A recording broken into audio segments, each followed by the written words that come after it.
Sabes que hay héroes americanos que no les gusta esta idea. Neil Armstrong, Gene Cernan, ambos testificaron contra los vuelos comerciales espaciales en la manera que tú los estás desarrollando y me pregunto, ¿cuál es tu opinión al respecto? Me entristeció ver eso porque esas personas son mis héroes, así que es muy difícil. Desearía que vengan a visitar y que vean el trabajo duro que estamos realizando y creo que eso les cambiaría la mentalidad. Ellos te inspiraron para hacer todo esto, ¿no? Sí, Y verlos tirarte piedras. es difícil. ¿Esperabas que te animasen? Sí, esperaba que lo hiciesen. ¿Qué es lo que estás intentando demostrarles? Lo que estoy intentando hacer es una diferencia significativa en los viajes espaciales y ayudar a hacer que los vuelos espaciales sean accesibles para todos. Una de las decisiones más difíciles a las que me he enfrentado en la vida fue en 2008.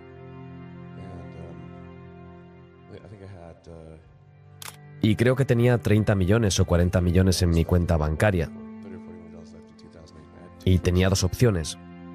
Podía ponerlo todo en una empresa y entonces la otra moriría sí o sí. O dividirlo entre las dos compañías. Y si lo dividía entre las dos empresas, entonces quizá las dos morirían.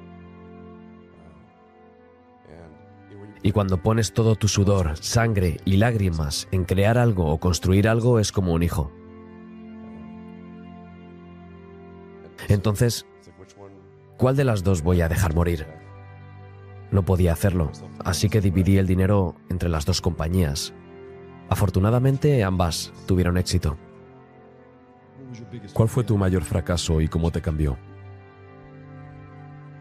Bueno, ha habido muchos fracasos a lo largo del camino, eso es seguro.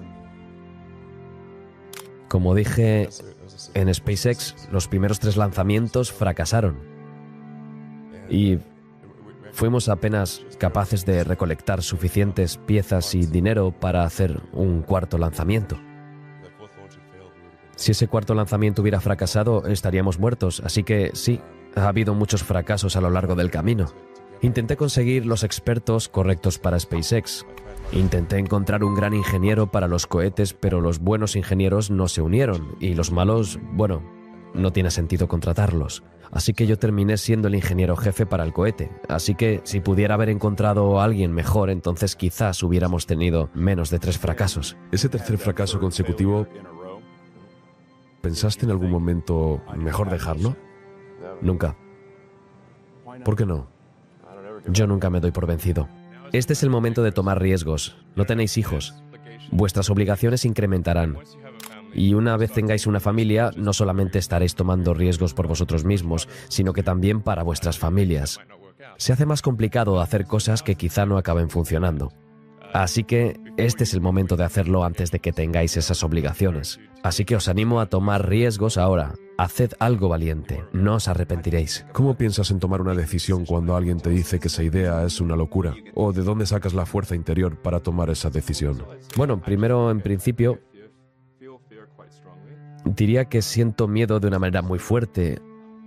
Así que no es como si tuviera la ausencia de miedo. Lo siento mucho. Pero simplemente hay momentos en los que si algo es importante y crees mucho en ello, lo haces a pesar del miedo. Yo pienso sobre qué tecnología es necesaria para lograr una meta específica y luego intento hacer el mayor progreso posible.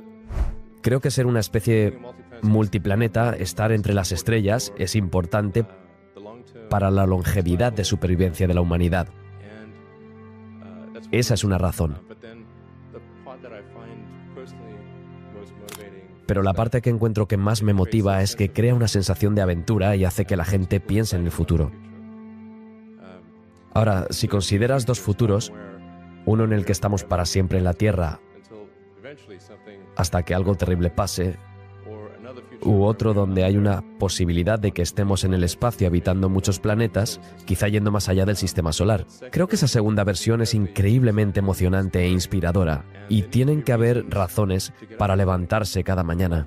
La vida no puede tratarse simplemente sobre resolver problemas. Si así fuera, entonces, ¿cuál sería el sentido? Tiene que haber cosas que la gente encuentre inspiradoras y que hagan valer la pena vivir. Cuando mi hermano y yo estábamos comenzando nuestra primera empresa, en vez de alquilar un apartamento, simplemente alquilamos una pequeña oficina y dormíamos en el sofá. Y nos duchábamos en el gimnasio. Y estábamos tan entusiasmados que teníamos un ordenador y durante el día la página funcionaba y durante la noche programaba. 7 días a la semana, todo el rato. Y durante ese tiempo tuve una novia y para que ella pudiese estar conmigo tenía que dormir en la oficina. Trabaja duro, cada maldita hora. Eso es lo que os diría, en especial a aquellos que estáis creando una empresa.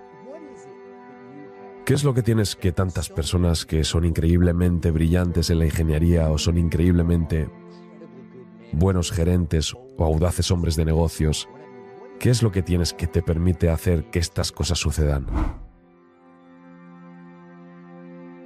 Bien, primero, no creo que pueda hacer ni la gran mayoría de las cosas que la gente piensa que son imposibles, porque creo que una gran mayoría de lo que la gente piensa que es imposible es en realidad imposible,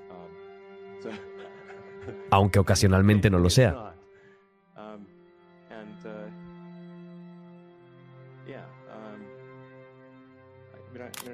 Creo que es útil tener una especie de marco en la física para ver las cosas, cuestionar el análisis de componentes principales,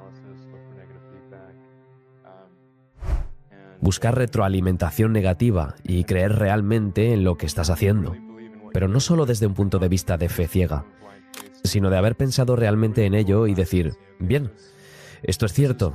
Estoy convencido de que es verdad y lo he intentado desde todos los ángulos para averiguar si no es cierto. Y esto es una especie de retroalimentación negativa para averiguar si tal vez puedo estar equivocado. Pero entonces, si después de todo eso aún parece que sea el camino correcto para seguir, tiro hacia adelante. Creo que eso da una convicción fundamental y también da una capacidad de transmitir esa convicción a los demás, para convencerles que se unan. Eso es lo que es una empresa. Es un grupo de personas que se unen para crear un producto de cualquier tipo, y si puedes transmitir eso y responder a las preocupaciones que la gente tiene, convencerlos de que esto es algo que se tendría que hacer y enseñarles que hay un camino para seguir, incluso si ese camino tiene un montón de peligro asociado a él. Hay riesgo y tal vez no tendrá éxito, pero la gente lo puede llegar a entender y pensarán sobre la razón por la que es importante, e incluso si las probabilidades son que no tendrá éxito, dirán que de todos modos vale la pena intentar hacerlo, y creo que a partir de aquí se puede crear una gran empresa. Básicamente, como guía aproximada, unos 200 kilómetros por 200 kilómetros de energía solar podrían dar energía a toda Europa. Quizás incluso un poco menos, pero tranquilamente unos 200 por 200 kilómetros de energía solar daría energía a toda Europa. Por lo tanto, esto podría ser una combinación de terreno dentro de Europa o tal vez solo a lo largo del Mediterráneo, donde hay mucho sol. Pero básicamente hay tanta energía solar que se podría fácilmente, con un trozo relativamente pequeño de terreno, alimentar la energía de toda Europa, incluso a todo el mundo, de hecho. Por lo tanto, es importante apreciar que solo una parte muy pequeña del mundo necesitaría tener paneles solares para alimentar a toda la civilización. Y luego se necesitaría un pedazo de terreno aún más pequeño para las baterías necesarias para almacenar ese tipo de energía durante la noche, para así poder tener energía de noche y de día. Mi entrevista suele consistir en pedirle a la gente que me cuente la historia de su carrera. Y en particular que profundice en algunos de los problemas más difíciles que haya resuelto y cómo los ha solucionado. Y eso me da una idea bastante buena de lo que pueden hacer. Y luego generalmente les hago preguntas detalladas sobre algún problema que hayan resuelto tecnológicamente. Y eso me dirá si fueron realmente responsables o no. Porque cualquier persona que haya sido realmente responsable de resolver un problema así, lo recuerda muy bien. Está grabado en su mente. Así que creo que es un buen filtro para saber quién merece realmente el crédito por resolver un problema y quién no.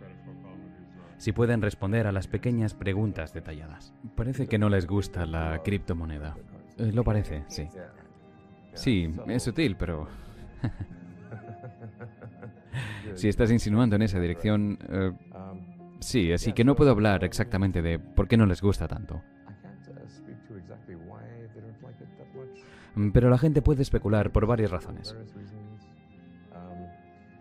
China, por cierto, tiene algunos problemas importantes con la generación de electricidad. Sí. En realidad, creo que parte de ello puede deberse a la escasez de electricidad en muchas partes de China. Una gran parte del sur de China en este momento está teniendo cortes de energía al azar porque la demanda de energía es más alta de lo esperado. Por lo que la minería de criptomonedas podría estar jugando un papel en eso. No estoy seguro. Pero va más allá. Sí, va más allá. Bueno, supongo que la criptomoneda tiene como objetivo fundamental reducir el poder de un gobierno centralizado. Sí, claro. Y eso no les gusta. Si sube, supongo que sí. Pero creo que siempre hay un papel a largo plazo para las criptomonedas. La gente debería pensar en cualquier tipo de sistema monetario, ya sea valor histórico o moneda, como una forma de información. Si aplicas la teoría de la información al dinero, ya sea criptomoneda o alguna otra forma, y lo haces en términos de lo bueno que es en cuanto a latencia de ancho de banda, de jitter, en caída de paquetes, y podrías incluso decir que el fraude es como perder paquetes o algo en la red. Y su seguridad en general. Creo que muchas de estas cosas parecen ser muy lógicas en ese sentido. Cualquier forma de dinero no tiene poder en sí mismo, excepto como intercambio de valor entre personas por bienes o servicios, o para traducir cosas en el tiempo. Entonces, ¿es correcto que los gobiernos tomen control? ¿Es posible? No es posible, creo. Destruir la cripto. Pero sí es posible que los gobiernos frenen su avance. Entonces, ¿qué debería hacer el gobierno estadounidense? Tuvimos a Gary Gensler como anterior presidente de la SEC. Lo llamaba el oeste salvaje de las finanzas. ¿Qué deberían hacer si es que hacen algo? Yo diría que lo mejor sería no hacer nada, ¿vale? No están diciendo eso. Sí, quiero decir, yo dejaría que siga funcionando sin interferir. ¿Por qué? Bueno, ¿qué crees que pueden hacer los gobiernos? Creo que pueden, como has dicho, pueden arruinarlo. No creo que puedan simplemente frenarlo. Creo que pueden pararlo del todo. No creo que puedan controlarlo y por lo tanto quizá querrán pararlo. Sí, quiero decir, yo no diría que soy un experto masivo sobre las criptomonedas. Creo que hay algún valor en la criptodivisa. No creo que sea como la segunda venida del Mesías, en que también pensamos. Es de esperar que reduzca el error y la latencia del sistema monetario. Los sistemas monetarios heredados y reducir el... Los gobiernos tienen la costumbre de editar la base de datos de dinero, que seguramente se trata de algún antiguo mainframe en algún lugar de Virginia que escribe COBOL. Es un poco sombrío pensar en eso. Así que cuando los gobiernos no pueden mantener la mano fuera del tarro de galletas y editar la base de datos de dinero, probablemente hay algún valor en eso. Vale, dices que no eres un experto, pero pasas mucho tiempo tuiteando sobre ello. Ahora tuiteas sobre un montón de cosas. Llegaremos a eso en un minuto, pero ¿por qué es de interés para ti, cripto? ¿Por qué te has convertido? No diría que en el cripto mesías, pero bueno, quiero decir que en su mayoría no tuiteo sobre cripto. Es una minoría, un pequeño número de tweets. Sí que sé mucho sobre el sistema monetario y los pagos y cómo funciona en realidad. en contraposición a, digamos, cómo piensan los economistas que funciona en la práctica. El sistema monetario es una serie de bases de datos heterogéneas que no existen en el tiempo real, como la excepción de PayPal y algunos otros, y para conciliar en una base de lotes que puede tomar en cualquier momento entre 24 horas a varios días. Por lo tanto, es lento. Hay mucha latencia en general, y en el sistema ACH no tiene básicamente ningún tipo de seguridad. Y era así cuando PayPal empezó en el 99, y sigue siendo así 22 años después.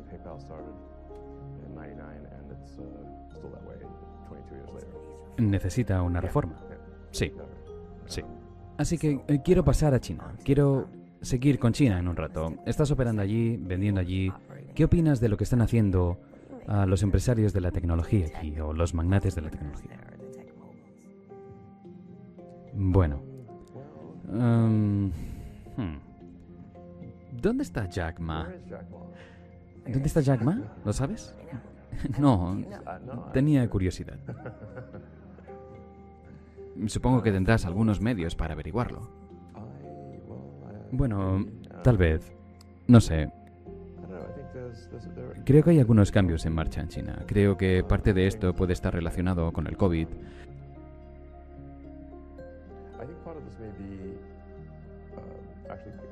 En el sentido de que ha sido bastante difícil tener reuniones en persona en China. Y todo el sistema en China está establecido para funcionar sobre la base de reuniones presenciales. Y la ausencia de estas reuniones durante los últimos 18 meses, creo, probablemente que ha llevado a que las cosas sean peores de lo que sería si hubiera más reuniones en persona.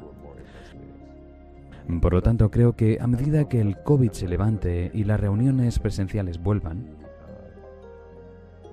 creo que probablemente habrá un aumento en el nivel de confianza, y creo que las cosas probablemente comenzarán a ir en una dirección más positiva. ¿El nivel de confianza entre tecnología y el gobierno? Sí, tanto a nivel interno de China como con respecto a la gente de los Estados Unidos y otros países que van y visitan y se reúnen con funcionarios del gobierno chino. Ahora bien, China está muy preparada para trabajar en reuniones presenciales y por eso el COVID creo que lo ha impedido. Por lo tanto, creo que las cosas mejorarán probablemente cuando las reuniones en persona se reanuden. Por lo tanto, ¿crearon estas acciones antimonopolio porque no se podían saludar? No todo se puede reducir a eso. Pero algunos de ellos, quizás sí. Ya veremos. Sospecho que las cosas mejorarán el año que viene porque habrá más interacción. Estoy muy interesado en saber cuántas horas dormiste anoche. Bueno, no sé, unas 6, 5 o 6, creo que 5. Creo que sabemos parte de la respuesta a esto porque estuviste atrapado en el Westworld durante un tiempo, pero quiero decir, en un día normal, no duermes mucho. Oh Dios, me veo tan mal. Te ves muy bien, pero nos imaginamos que con la cantidad de responsabilidades, con la cantidad de cosas que tienes, ¿estos problemas todavía te mantienen despierto por la noche o crees que estamos en camino de resolverlos? Bueno, ahora mismo las únicas cosas que realmente me estresan en gran medida son la inteligencia artificial, obviamente, siempre está ahí, y estoy trabajando mucho en la producción del modelo 3 de Tesla. Y hemos estado haciendo buenos progresos, pero es un trabajo enormemente duro. Pero esas son las dos cosas más estresantes en mi vida ahora mismo. ¿A qué hora te levantas normalmente por la mañana? Para mí suele ser alrededor de las 7. Vale. Pero me acuesto tarde, así que normalmente me acuesto sobre la 1 de la madrugada o así. ¿Y empiezas el día con un desayuno o solo con un café con agua? Eso también varía mucho. Creo que es cierto que tomar un buen desayuno es una buena idea, pero normalmente no tengo tiempo, así que a veces me lo preparan, pero probablemente la mitad de veces no desayuno. Solo me tomo un café o algo así. ¿Y una barrita de chocolate? Una barrita de chocolate, claro. Bueno, estoy intentando reducir las cosas dulces, pero creo que me debería comer una tortilla y un café o algo así. Me parece lo correcto y a veces lo hago. Bueno, eres el CEO de 2 empresas. Eres presidente de SolarCity. Hablemos de la gestión del tiempo. ¿Cómo diablos lo haces todo? Bueno, ¿duermes algo? Sí, a veces no lo suficiente. Dormir es muy bueno, porque si no duermo lo suficiente me pongo de mal humor.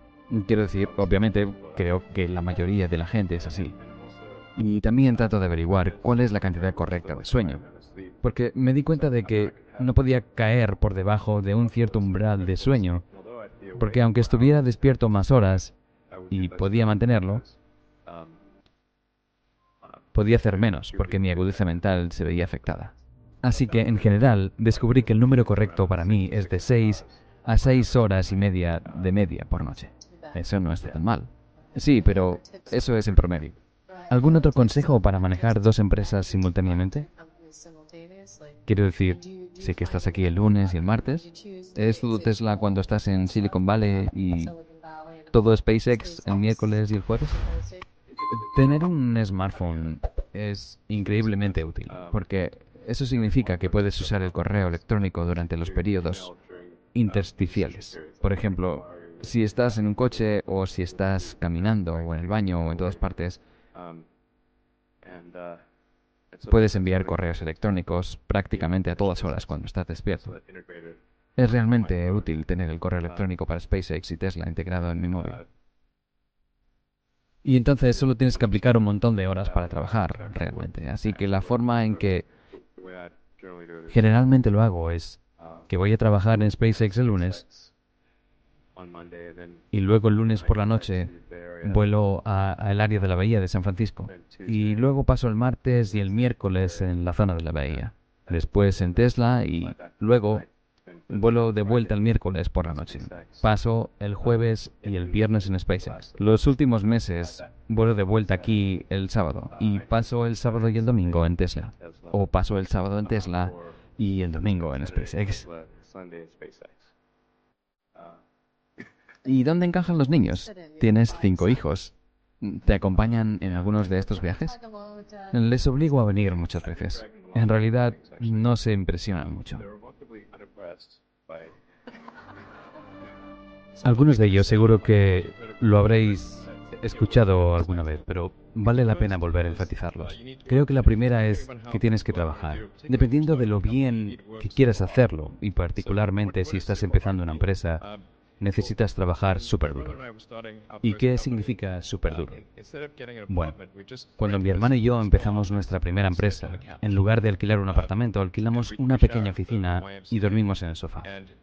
Nos duchábamos en el gimnasio y solo teníamos un ordenador. Así que la página web estaba en marcha durante el día y yo codificaba por la noche, 7 días a la semana, todo el tiempo. Tuve durante un tiempo una novia en ese periodo y para estar conmigo tenía que dormir en la oficina. Así que trabaja duro, es decir, cada hora que estés despierto. Eso es lo que yo diría, sobre todo si estás empezando una empresa.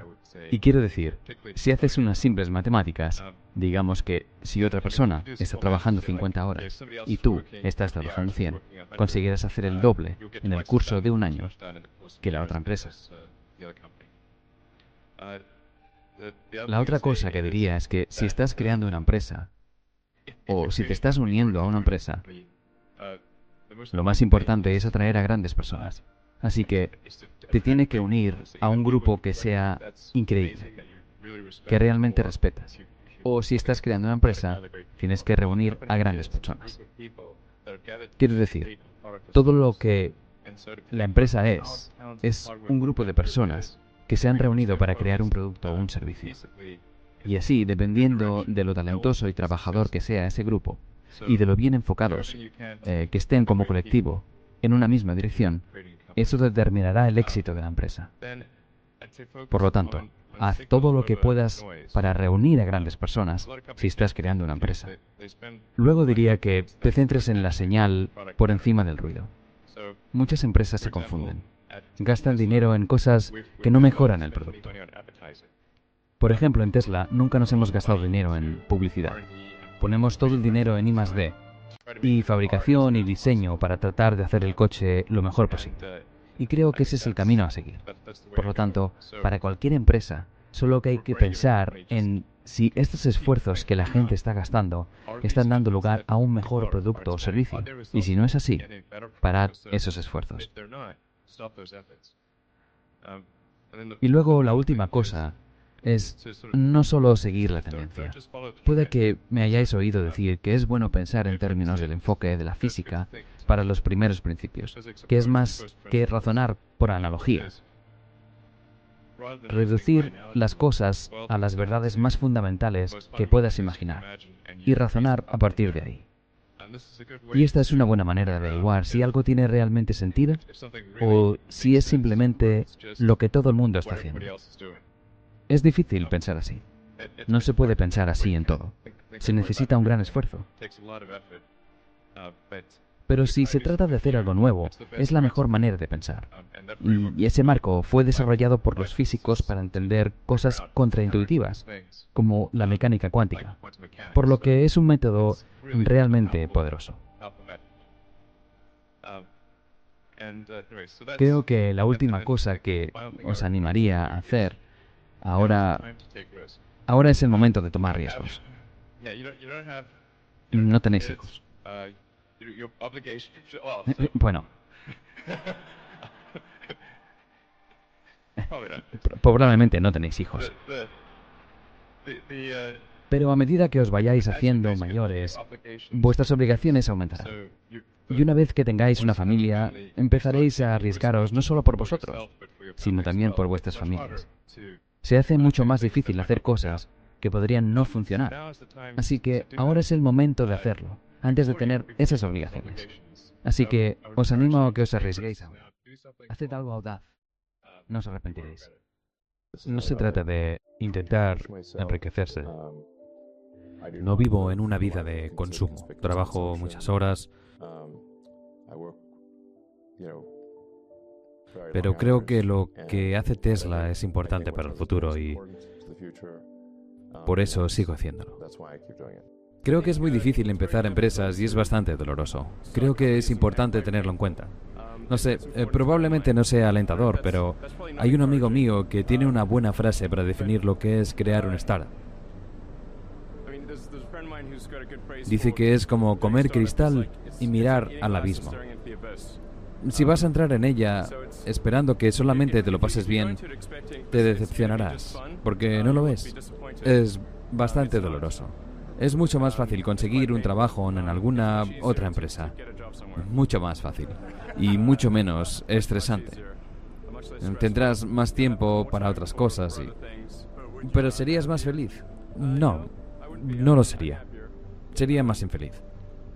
Es realmente como si estás hecho para hacerlo, entonces lo deberías llevar a cabo, pero si no, es mala idea. No va a optimizar tu tiempo de ocio ni nada por el estilo, va a ser extremadamente difícil y estresante, por lo que debes sentirte obligado a hacerlo. Permíteme decirlo así, si necesitas palabras inspiradoras, no lo hagas. Bueno, Tesla realmente se enfrentó a una grave amenaza de muerte debido a la rampa de producción del Modelo 3. Esencialmente la empresa estaba sangrando dinero de una manera muy acelerada. Y si no resolvíamos estos problemas en un periodo muy corto de tiempo, moriríamos. Y realmente fue extremadamente difícil resolverlos todos. ¿Qué tan cerca estuvisteis de morir? A unas semanas contadas. ¿22 horas al día o cuántas horas? Sí, 7 días a la semana durmiendo en la fábrica. Trabajé en el taller de pintura, de montaje en general, de carrocería. ¿Alguna vez te preocupaste por implosionar? Como si fuera demasiado. Absolutamente. Nadie debería dedicar tantas horas al trabajo. No es bueno. Y la gente no debería trabajar tanto. No lo deberían hacer. Es muy doloroso. ¿Doloroso en qué sentido? Me duele el cerebro y el corazón. Muchas veces la gente piensa que crear una empresa va a ser divertido. Yo diría que no lo es. Realmente no es tan divertido. Quiero decir, hay periodos de diversión y hay periodos en los que es simplemente horrible. Y particularmente si eres el director general de la empresa, en realidad tienes una destilación de todos los peores problemas de ella. No tiene sentido dedicar tu tiempo a las cosas que van bien, así que solo puedes dedicar tu tiempo a las cosas que van mal. Y hay cosas que van mal de las que otras personas no pueden ocuparse, así que tú eres el que pringa. Tienes un filtro para los problemas más pesados de la empresa, los problemas más perniciosos y dolorosos. Creo que tienes que sentirte bastante obligado a hacerlo y tener un umbral de dolor bastante alto. Y hay un amigo mío que dice que crear empresas es como mirar al abismo y comer cristal. Y hay algo de verdad en eso. Lo de mirar al abismo es que te vas a enfrentar constantemente al exterminio de la empresa porque la mayoría de los startups fracasan. Es como el 90 o 99% de los startups fracasan. Así que esa es la parte de mirar al abismo. Estás constantemente diciendo, vale, si no lo hago bien, la empresa morirá. Tendría que ser bastante estresante. Y luego la parte de comer cristal, la principal es que tienes que resolver todos los problemas. Puede ser bastante estresante. La parte del vaso de cristal es que tienes que trabajar en los problemas que la empresa necesita que trabajes. No en los problemas en los que quieres trabajar. Ni por eso acabas trabajando sobre los problemas en los que realmente desearías no estar trabajando. 3 consejos para los empresarios. Creo que ciertamente hay que centrarse en algo en el que confías en que tendrá un gran valor para otra persona y tienes que ser realmente riguroso al hacer esa evaluación. Porque una tendencia humana natural es que nos hacemos ilusiones. Por lo tanto, un reto para los empresarios es que se pregunten, bueno, ¿cuál es la diferencia entre creer realmente en tus ideales y mantenerlos frente a perseguir un sueño irreal que no tiene realmente mérito?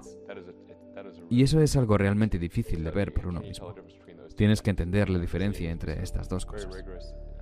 Por lo tanto, tienes que ser muy riguroso en tu autoanálisis. Creo que ciertamente tienes que ser extremadamente tenaz y trabajar como un loco. Tienes que dedicarle 80 a 100 horas semanales cada semana. Eso es mucho trabajo. Todas esas cosas mejoran las probabilidades del éxito. Quiero decir, si otras personas trabajan semanas de 40 horas y tú trabajas 100 horas, entonces incluso si estás haciendo lo mismo, sabes que vas a lograr en 4 meses lo que a ellos les toma 1 año para conseguir. Tesla aumenta la probabilidad de que el futuro sea bueno para la humanidad. Y luego, para SpaceX, creo que es importante que nos convirtamos en una civilización espacial y en una especie multiplanetaria. Es un futuro emocionante e inspirador. Ya sabes, tienes que tener cosas que, al levantarte por la mañana, te hagan emocionarte por el futuro. ¿Por qué vivir si se trata de resolver problemas para evitar ser miserable? ¿Para qué vivir? Así que tienen que ser cosas que sean inspiradoras, que te lleguen al corazón, y creo que el espacio es una de esas cosas. Mira el programa de Apolo, que envió a las primeras personas a la Luna en el 69. ¿No fue una gran cosa para toda la humanidad? Una gran cosa. Y si le preguntas a la gente, ¿cuáles son algunas de las cosas más grandes que haya hecho la humanidad? Esa sería una de ellas. Creo que en todo el mundo la gente estaría de acuerdo con eso. De todos modos, la cuestión es que queremos tener un futuro emocionante e inspirador y uno en el que seamos una civilización espacial y una especie multiplanetaria. Creo que es un futuro mucho más emocionante e inspirador que uno en el que estemos confinados para siempre a estar en la Tierra y nunca volvamos a la Luna, donde ir a la Luna haya sido nuestro punto álgido y que eso sea todo lo que lleguemos a hacer. Es deprimente. Y también, desde una base a largo plazo, si somos una especie multiplanetaria, es como un seguro de vida. Mi impulso para hacer las cosas está un poco desconectado de la esperanza, entusiasmo u otras cosas. La verdad es que no me importa la esperanza o el entusiasmo o la motivación. Doy todo lo que tengo sin importar cuáles sean las circunstancias.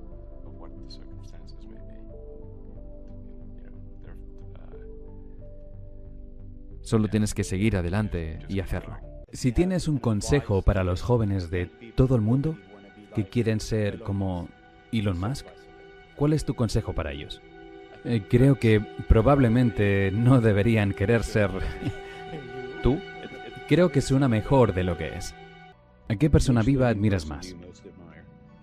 Admiro a cualquiera que haga una contribución positiva a la humanidad, ya sea en el ámbito del entretenimiento o de la tecnología, o ya sabes. Creo que admiro mucho a cualquiera que haga cosas realmente útiles para el resto de la humanidad. Cuando era joven, no sabía qué iba a hacer cuando fuera mayor. La gente me preguntaba continuamente, pero al final pensé que la idea de inventar cosas sería realmente genial. Y la razón por la que pensé eso fue porque leí una cita de Arthur C. Clarke que decía que una tecnología suficientemente avanzada es indistinguible a la magia. Y eso es realmente cierto. Si retrocedes, digamos, 300 años, las cosas que hoy damos por sentadas te quemarían en la hoguera. Por, ya sabes, ser capaz de volar. Es una locura. Ser capaz de ver a largas distancias, ser capaz de comunicarse, haber creado efectivamente con Internet una especie de mente grupal y tener acceso a toda la información del mundo al instante, desde casi cualquier lugar de la Tierra. Esto es algo que realmente sería mágico. Se consideraría magia en tiempos pasados. De hecho, creo que va más allá, porque hay muchas cosas que damos por sentadas hoy en día, que ni siquiera se imaginaban en tiempos pasados. Ni siquiera estaban en el ámbito de la magia, por lo que en realidad va más allá de eso. Así que pensé, bueno, si puedo hacer algunas de estas cosas, básicamente, si puedo avanzar en la tecnología, entonces eso es como la magia y sería realmente genial. Y siempre tuve una especie de crisis existencial, porque estaba tratando de averiguar qué significa todo esto, cuál es el propósito de las cosas. Y llegué a la conclusión de que si podemos avanzar en el conocimiento del mundo, si podemos hacer cosas que amplíen el alcance y la escala de la conciencia, entonces estaremos más capacitados para hacer las preguntas correctas y ser más ilustrados. Y ese es realmente el único camino a seguir. A los jóvenes, ¿qué consejo les darías para que traten de ser útiles? Haced cosas que sean útiles para vuestros compañeros, para el mundo. Es muy difícil ser útil. Muy difícil. ¿Aportas más de lo que consumes? Intenta tener una contribución neta positiva de cara a la sociedad. Creo que eso es lo que hay que perseguir. No intentar ser una especie de líder por el mero hecho de serlo o lo que sea. Muchas veces las personas que quieres que sean líderes son aquellas que no quieren serlo. Así que si vives una vida útil, esa es una buena vida. Una vida que merece ser vivida. Yo animaría a la gente a utilizar las herramientas mentales de la física y aplicarlas ampliamente a la vida. Son las mejores herramientas. Pero animaría a la gente a leer muchos libros, leerlo todo, básicamente. Intenta ingerir toda la información que puedas e intenta también desarrollar un buen conocimiento general, para que al menos tengas una idea aproximada del panorama del conocimiento. E intenta aprender un poco sobre muchas cosas, porque puede que no sepas lo que realmente te interesa. ¿Cómo vas a saber lo que realmente te interesa si no haces una amplia exploración periférica del panorama del conocimiento? Y hablar con gente de diferentes ámbitos de la vida, y diferentes industrias y profesiones, con diferentes habilidades y ocupaciones. Intenta aprender lo máximo posible. La búsqueda del hombre por algún significado. Sí. ¿Cuál es el sentido de la vida? Pero en general, como he dicho, animaría a la gente a leer ampliamente en muchas áreas temáticas diferentes, para intentar encontrar algo en lo que se superpongan tus talentos y lo que te interesa. La gente puede ser buena en algo, o puede tener habilidad en algo en particular, pero le puede no gustar hacerlo. Así que tienes que intentar encontrar algo que sea una buena combinación de las cosas en las que eres intrínsecamente bueno, pero que también te guste. Tienes que aprender sobre las cosas de alguna manera. Así que lee una amplia gama de cosas. De verdad, léelo. En un momento dado, cuando era niño, leí la enciclopedia. Así que eso es bastante útil. Y también hay cosas que ni siquiera sabía que existían. Bueno, hay muchas, obviamente. Es lo más amplio que hay. Las enciclopedias eran digeribles, creo, hace 40 años. Así que tal vez lee a través de la versión condensada de la Enciclopedia Británica. Yo recomendaría eso. Aunque siempre puedes saltarte temas. Lee unos cuantos párrafos y si no te interesa, pasas al siguiente. Así que lee la enciclopedia o ojeala. Pero yo valoro y respeto mucho a los que trabajan honestamente para hacer cosas útiles y que, en general, a los que no tienen una mentalidad de suma cero o que tienen la mentalidad de grow the pie o hacer crecer la tarta. Cuando vemos que la gente, incluso algunas personas muy inteligentes, adoptan una actitud de hacer cosas que parecen moralmente cuestionables, a menudo es porque tienen una mentalidad de suma cero en un nivel axiomático básico. Y no se dan cuenta de que tienen una mentalidad de suma cero, o al menos no se dan cuenta conscientemente.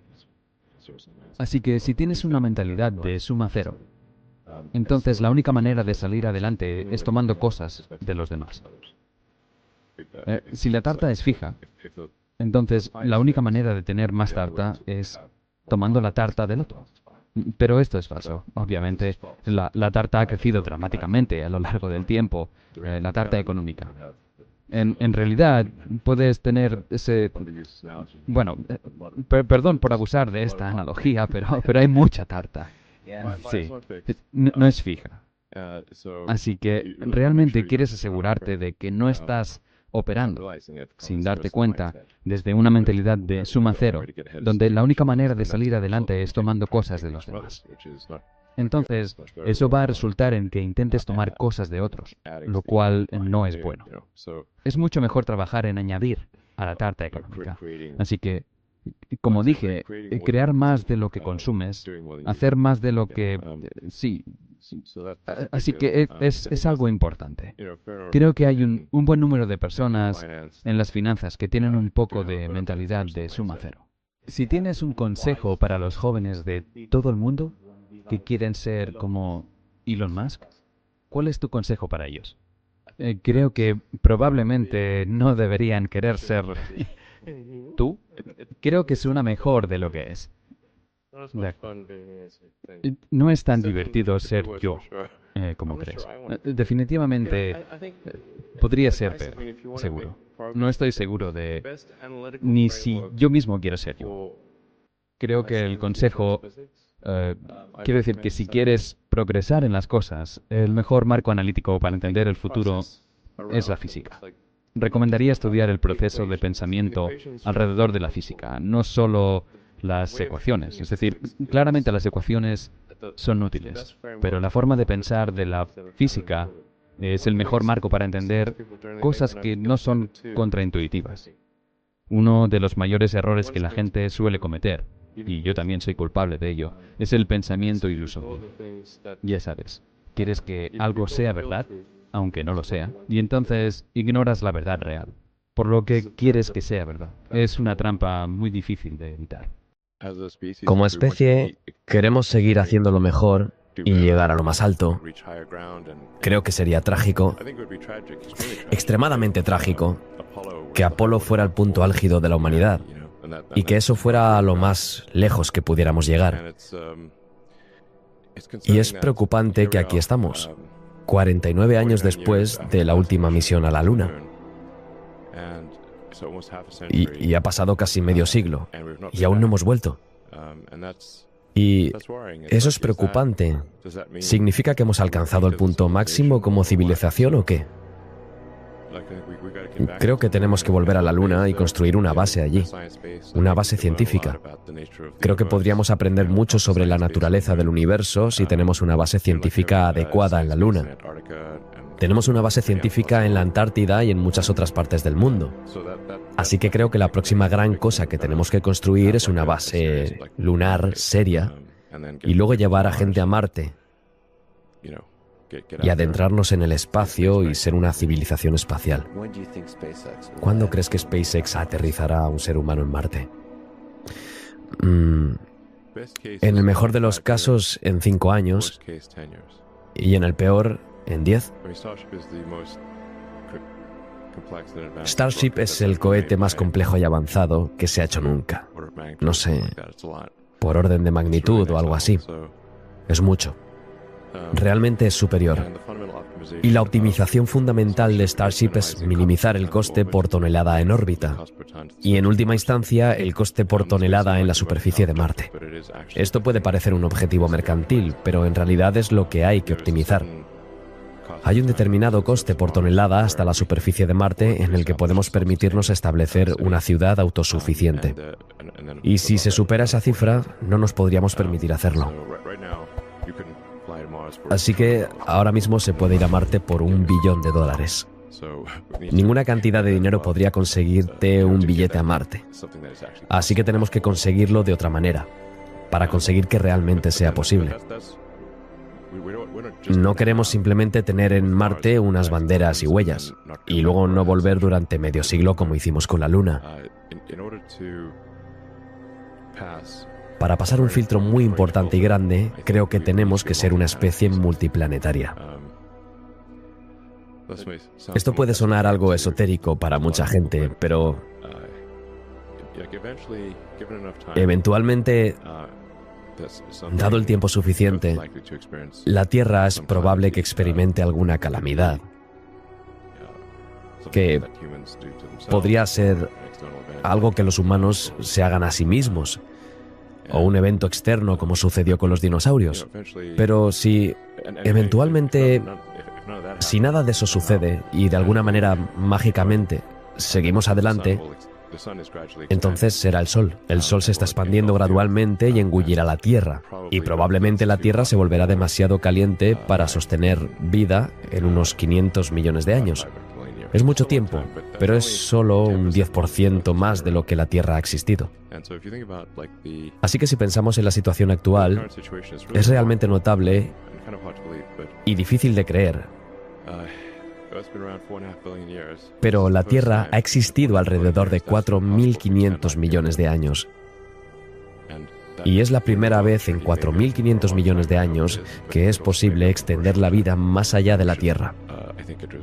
Y esa ventana de oportunidad se puede quedar abierta durante mucho tiempo, y espero que sea así. Pero también puede ser que esté abierta durante un tiempo limitado, y deberíamos... Creo que es prudente que actuemos rápidamente mientras la ventana esté abierta, por si acaso se cierra. Quiero decir, la civilización podría morir de una explosión o de un pequeño murmuro. Si muere de colapso demográfico, entonces morirá de un murmuro, obviamente. Y si es la Tercera Guerra Mundial, será por una explosión. Pero estos son todos los riesgos.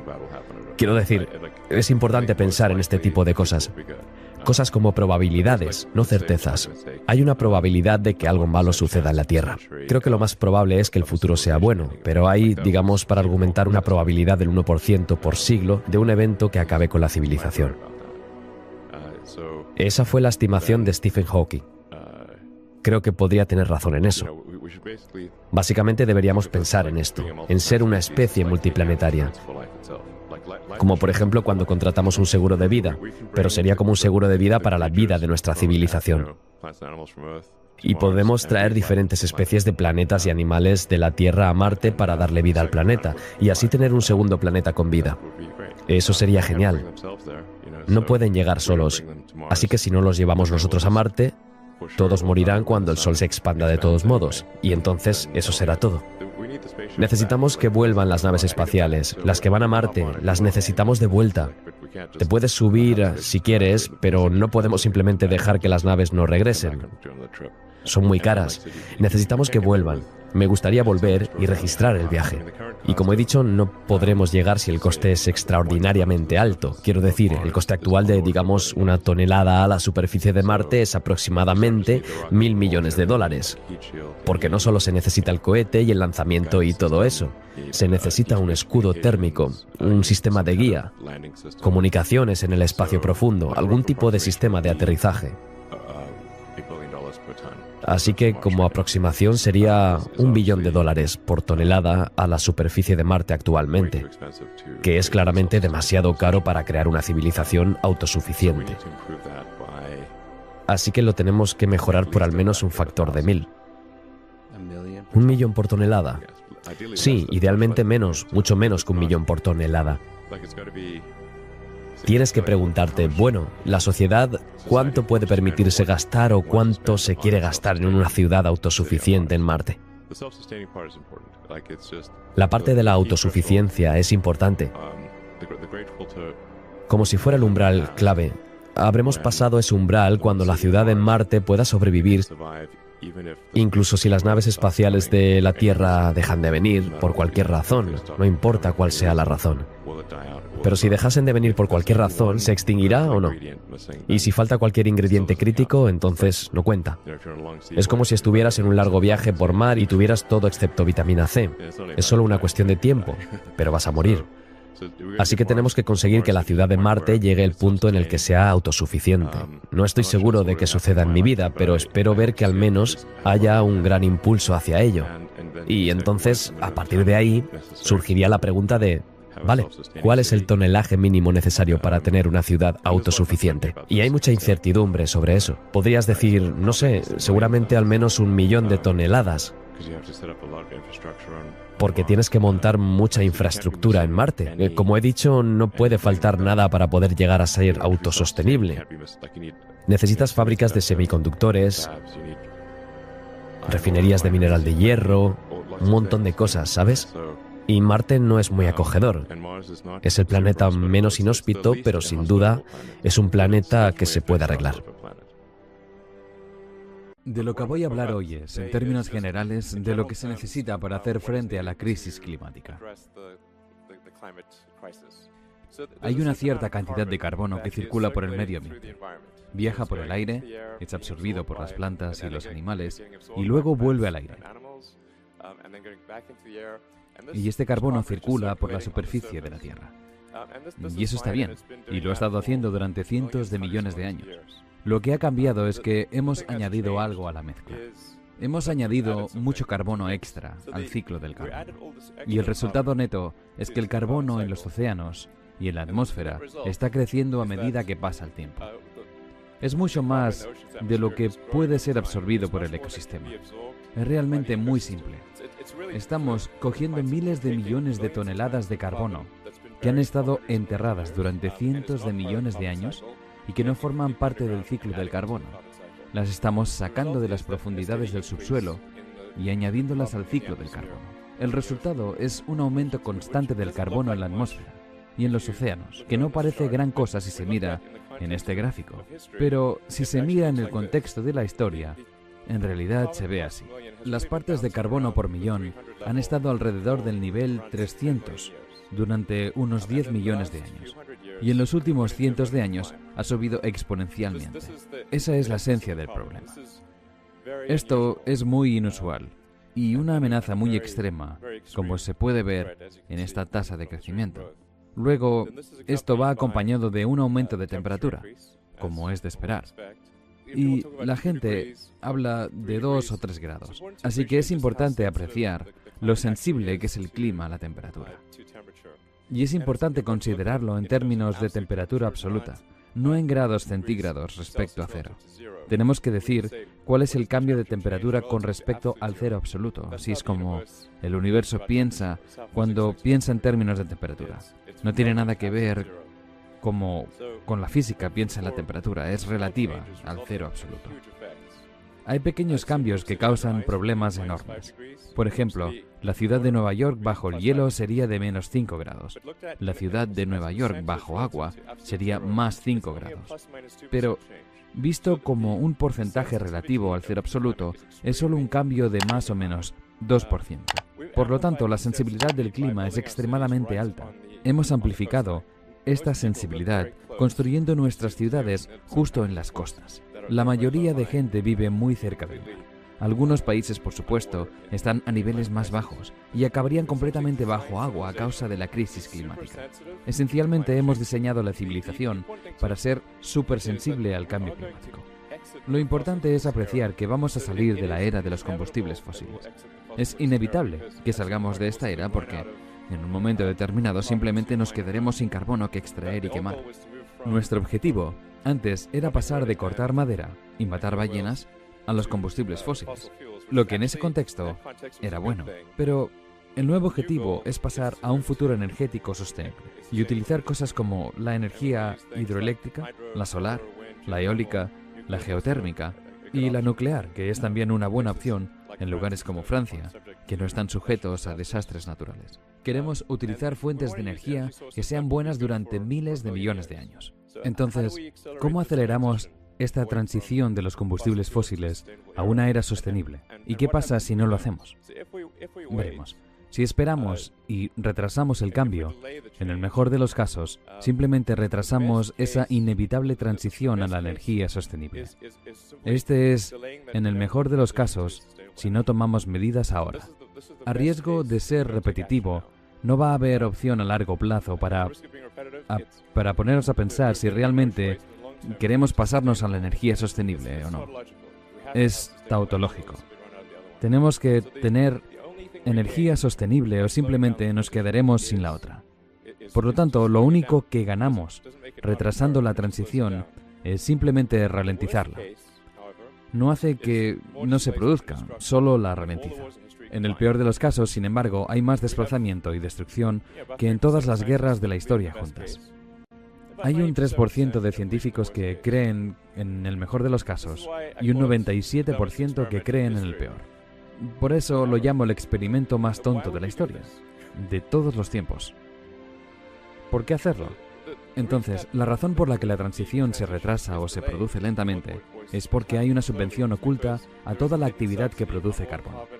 En un mercado sano, si tienes, digamos, 10 euros de beneficio y 4 años de perjuicio para la sociedad, el beneficio sería de 6 euros. Eso tiene un sentido obvio. Aquí es donde los incentivos están alineados con un buen futuro. Este no es el caso actual. Pero si tienes los incentivos alineados, entonces la función de forzamiento hacia un buen futuro, hacia un futuro energético sostenible, será poderosa. En un mercado insano, tus 10 años de beneficio te dan 4 años. Pero esos 4 años no se graban, por lo que tienes una externalidad negativa no grabada. Esto es economía básica. Por lo tanto, tienes básicamente un beneficio irracional y una función de forzamiento de la actividad emisora de carbono, porque este coste para la sociedad no se paga. El resultado neto es 35 gigatoneladas de carbono por año en la atmósfera.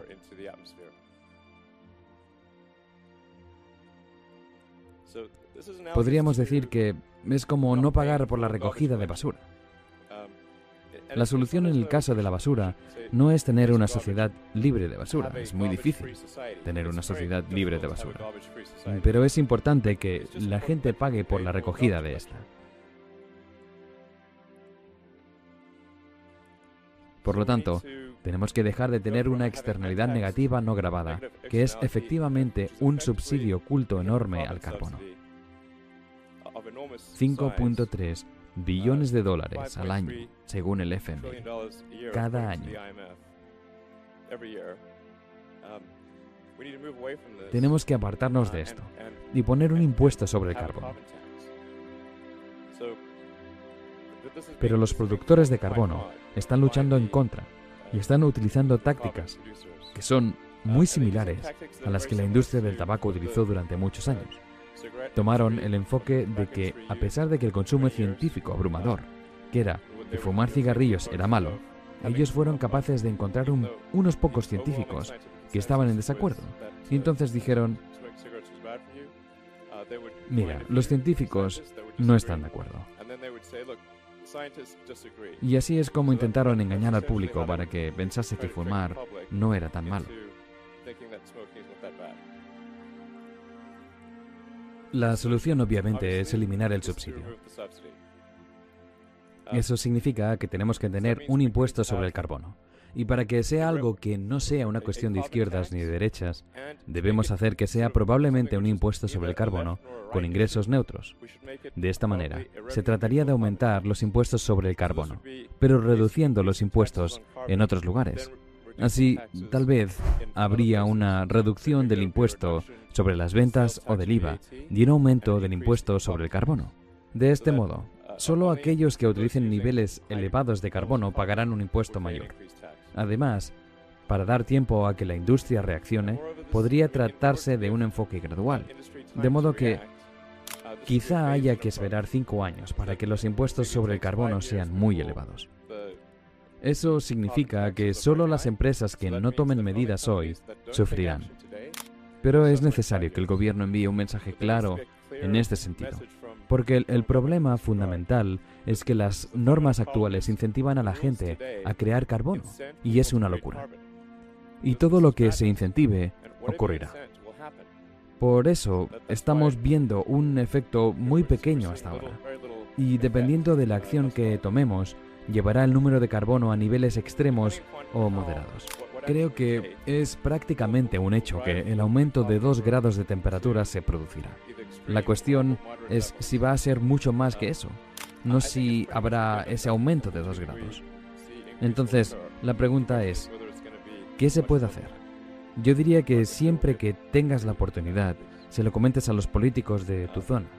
Pídeles que promulguen un impuesto sobre el carbono. Tenemos que arreglar la externalidad sin precio. También hablaría con vuestros amigos sobre ello y combatiría la propaganda de la industria del carbono. Ese es mi mensaje básico.